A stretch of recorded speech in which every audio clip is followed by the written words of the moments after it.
एक मंत्र जो बुद्धि के विकास के लिए है, एक मंत्र जो बुद्धि को सशक्त बनाने के लिए है, एक मंत्र जो आपके आध्यात्मिक और बौद्धिक विकास के लिए एक रामबाण का काम करता है, वह मंत्र है गायत्री मंत्र। गायत्री मंत्र एक साइंटिफिक फॉर्मूला है और आज आपको मैं इसी गायत्री मंत्र से परिचित कराऊंगी। शुरुआत होती है मंत्र की ओम से। ओम का अर्थ है सर्व संसार में व्याप्त चैतन्य सत्य अस्तित्व। उसके बाद अगला शब्द क्या आता है? भूर। भूर, भूर का अर्थ है पृथ्वी। हम कहाँ रहते हैं? पृथ्वी पर। हमारा शरीर किससे बना है? पृथ्वी से, मिट्टी। भूर भुवा। भुवा का अर्थ ये जितना तुम अपने आसपास संसार देख रहे हो। स्वः, स्वः का अर्थ है द होल गैलेक्सी, ये पूरा अंतरिक्ष।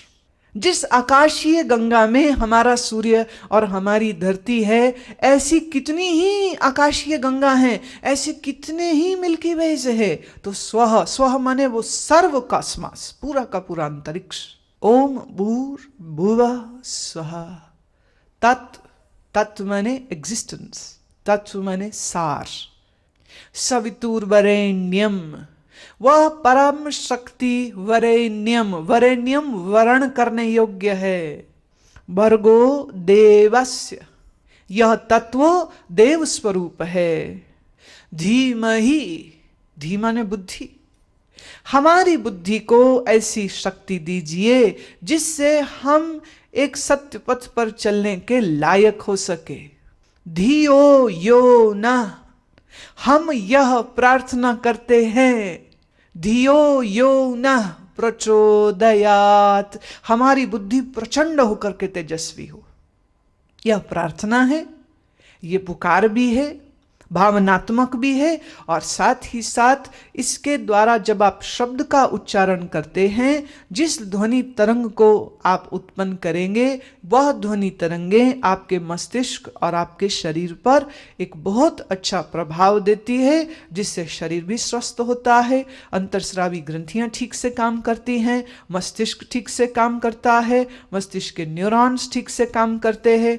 तो अब आप जीवन में निर्णय सही लेंगे, अच्छे लेंगे, और आपका जीवन ज्ञानवर्धक हो जाएगा। तो विद्यार्थी काल में तो निश्चय ही सबको इस मंत्र का उच्चारण करना चाहिए, लेकिन विद्यार्थी काल पूर्ण हो जाने पर भी जब जीवन का युद्ध तुम्हें लड़ना पड़ेगा, तब भी तो अकल की जरूरत है, तेजस्विता की जरूरत है, ऊर्जा की जरूरत है, शक्ति की जरूरत है। मेरा ऐसा सोचना है कि माता मातैव सर्वत्र मातृदेवो भव। मुझे जो मिला माँ बाप के आशीर्वाद से मिला। ख़ास तौर पे माता जी का मैं नाम इसलिए लिया करता हूँ क्योंकि मैं जिस वक्त 14 वर्ष का था, मेरी मम्मी ने मुझसे कहा कि तुम गायत्री उपासना करो। मैंने 24 लाख गायत्री उपासना की। मैं कभी हीरो दिखाई नहीं देता था, मैं हीरो लगने लग गया। पंडित जी, अगर नियमित रूप से हम गायत्री मंत्र का जप करते हैं, जाप करते हैं, तो क्या लाभ हमारे शरीर को मिलता है और किस तरीके से हमारी जिंदगी पर असर डालता है? अगर विपनेश गायत्री मंत्र न होता जी, तो शायद सनातन धर्म पर कोई एक आदमी भी सनातन धर्म पर विश्वास करने वाला न होता। जिन जिन संकटों में सारे देवी देवता मनुष्य का साथ छोड़ देते हैं और ध्यान करने पर उनका ध्यान नहीं आता है और मदद करने के लिए तैयार नहीं होते हैं, उन अवसरों पर साधारण ढंग से जीवन व्यतीत करने वाला आदमी जो बहुत पूजा पाठ नहीं करता है, वो भी आदमी अगर गायत्री मंत्र का उच्चारण 2, 5 बार 10 बार कर लेता है तो तत्काल उसे उस विपत्ति से मुक्ति मिल जाती है। और अब हम आपको बुद्धिमान बनने का फॉर्मूला बताएंगे।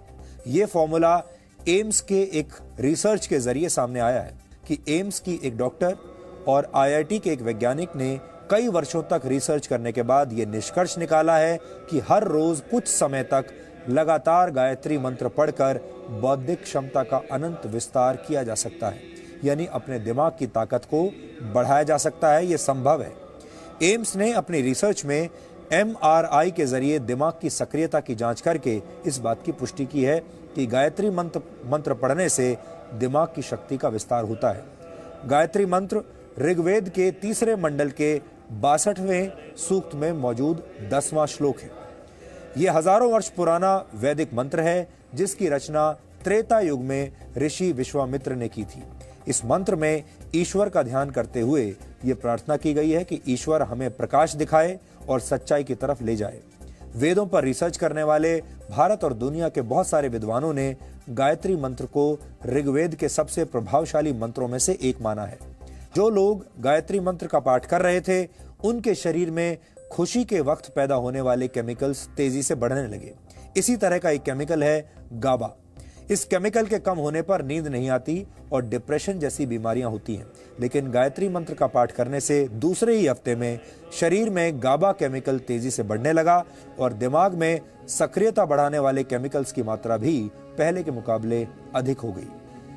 5 हफ्तों तक किए गए MRI यानी मैग्नेटिक रेजोनेंस इमेजिंग की मदद से यह नतीजा निकला कि जिन लोगों ने गायत्री मंत्र का पाठ किया था उनका दिमाग बहुत शांत और जागृत हो चुका था।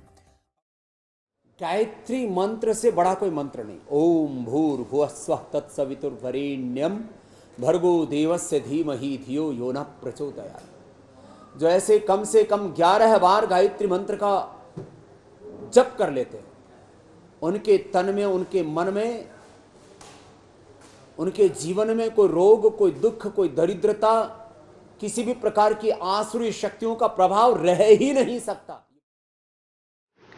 गायत्री मंत्र की महिमा ऋषियों और महापुरुषों की वाणी में। देव ऋषि नारद जी का कथन है, गायत्री भक्ति का ही स्वरूप है। चरक ऋषि ने कहा है, जो ब्रह्मचार्य गायत्री देवी की उपासना करता है और आंवले के ताजे फलों का सेवन करता है वह दीर्घजीवी होता है। महात्मा गांधी का कथन है, गायत्री मंत्र निरंतर जप रोगियों को अच्छा करने और आत्मा की उन्नति के लिए उपयोगी है। गायत्री का स्थिर चित्त और शांत हृदय से किया हुआ जप आपत्ति काल में संकटों को दूर करने का प्रभाव रखता है। स्वामी रामकृष्ण परमहंस ने कहा था, मैं लोगों से कहता हूँ कि लंबी साधना करने की उतनी आवश्यकता नहीं है। इस छोटी सी गायत्री की साधना करके देखो। गायत्री का जप करने से बड़ी बड़ी सिद्धियाँ मिल जाती है। यह मंत्र छोटा है पर इसकी शक्ति बड़ी भारी है। स्वामी विवेकानंद जी ने कहा है, राजा से वही वस्तु मांगी जानी चाहिए जो उसके गौरव के अनुकूल हो। परमात्मा से मांगने योग्य वस्तु सद्बुद्धि है। जिस प्रकार परमात्मा प्रसन्न होते हैं उसे सद्बुद्धि प्रदान करते हैं। सद्बुद्धि ने सत्मार्ग पर प्रगति होती है और सत्कर्म से सब प्रकार के सुख मिलते हैं। जगत गुरु शंकराचार्य ने कहा है, गायत्री की महिमा का वर्णन करना मनुष्य की सामर्थ्य के बाहर है। बुद्धि का होना इतना बड़ा कार्य है जिसकी क्षमता संसार के और किसी के काम से नहीं हो सकती। आत्मा प्राप्ति करने की दिव्य दृष्टि जिस बुद्धि से प्राप्त होती है उसकी प्रेरणा गायत्री द्वारा होती है। गायत्री मंत्र ये एक ऐसा जादू है कि ये सबसे पहले थॉट प्रोसेस को चेंज करता है और इसके लिए चैलेंज है, कोई इसको जप करके देखे, मशीन में EEG करवा ले, उस सारा चेकअप करा ले, अगर सब कुछ न बदल गया हो तो फिर कहें कि ये झूठ है। कि पूरे ब्रह्मांड में आज तक हमने जो बोला है, इस सृष्टि में किसी ने भी कभी भी कुछ भी बोला उसका नाश नहीं होता, वो मौजूद है। इसी आधार पर रेडियो का निर्माण हुआ कि जब वो है तो उस साउंड को पकड़ा जा सकता है उस फ्रीक्वेंसी में, और पकड़ लिया कहीं भी, क्योंकि पूरा ब्रह्मांड एक, कहीं भी बोलिए कहीं भी चला जाएगा और पूरे ब्रह्मांड में मौजूद रहेगा, लेकिन उसकी फ्रीक्वेंसी सेट करें तो सुनाई पड़ेगा। वो हर जगह है। तो मंत्रों का कार्य क्या है? मंत्रों का कार्य ये है कि एक बार मंत्र का उच्चारण किया जाता है तो वो मंत्र पूरे ब्रह्मांड का चक्कर लगाकर अपने उद्गम पे आता है, जहां से चला है वहां आता है, और जाता तो अकेले है लेकिन लौटकर अकेले नहीं आता। तो किसको लेके आता है? अपने रिश्तेदारों को लेके आता है। इसके रिश्तेदार कौन है? जितने उसके सजातीय तत्व है, रिलेटिव सेम फ्रीक्वेंसी के वर्ड्स हैं, वो सब उसके साथ आ जाते हैं। तो जो मंत्र है ये भी वैसा ही एक विचार है, और मंत्रों को, अक्षरों को जोड़कर स्पेशल इफेक्ट जिसमें अधिक फ्रीक्वेंसी है, ऋषियों ने शोध किया, जिनसे चक्रों का जागरण हो सकता है, जिनसे उपत्यकाओं का जागरण हो सकता, जिनसे ग्रंथियों का जागरण हो सकता, जिनसे हमारी प्रकृति बदल सकती, उस वाइब्रेशन से ऐसे मंत्र बनाए। और इन मंत्रों में भी एक खास मंत्र है जिसे आप गायत्री मंत्र कहते हैं। 24 अक्षर, इसमें 24 बीज है। वैसे ही मंत्रों की रचना बीज की ऋषियों ने की कि जिस मंत्र में बीज है धन की तो धन देगा, जिस मंत्र में बीज है ज्ञान की तो ज्ञान देगा, वही फ्रीक्वेंसी मैच कराएगा आपका। और जिस मंत्र में बीज है पुरुषार्थ की, आपके आत्मबल जगाने की, तो वो आत्मबल जगाएगा। तो अधिकतर मंत्रों में एक बीज मंत्र होता है, और इसमें 24 बीज मंत्र है। 24 बीज का मतलब 24 प्रकार के फल देने वाला। पहली बात तो ये समझ लेना कि इसका पहला काम है अनकॉन्शियस को क्लीन कर देना, अचेतन को पूरा क्लीन करके पीछे की सारे रोग, शोक, बीमारी, दुख, दारिद्र्य को खत्म कर देना। और अनकॉन्शियस क्लीन हो गया तो थॉट तो चेंज हो ही जाएगा, और फिर जो आप सोचेंगे वो होगा इस फार्मूला के हिसाब से।